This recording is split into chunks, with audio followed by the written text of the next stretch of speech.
Welcome to our step-by-step guide on setting up your brand new vertical banner stand. Let's kick things off with the base. Attach the main pole to the base by aligning the slots on the pole with the tabs on the base. Next up, slide the bottom banner holder onto the first pole. Introduce the second pole into the equation. Slide it into the first pole and tighten the side screw to keep it securely in place. Continuing forward, let's bring in the third pole, slide it over the second pole, and once again, tighten the side screw.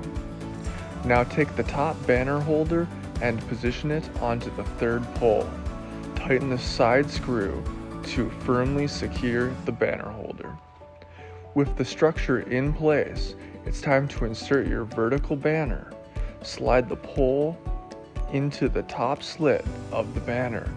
Then gently glide the banner into the top banner holder, ensuring a smooth fit. Add another pole into the bottom slit of the banner and slide the bottom into the corresponding holder. At this point, you might need to make some minor adjustments to the stand to ensure the banner fits perfectly within the frame. Additionally, you can put a topper on top of your vertical banner stand to have even more promotional opportunities. We trust that this video has provided you a clear and helpful guide to successfully setting up your stand. Now you're all set to approach your activities with confidence and showcase your banner hassle-free.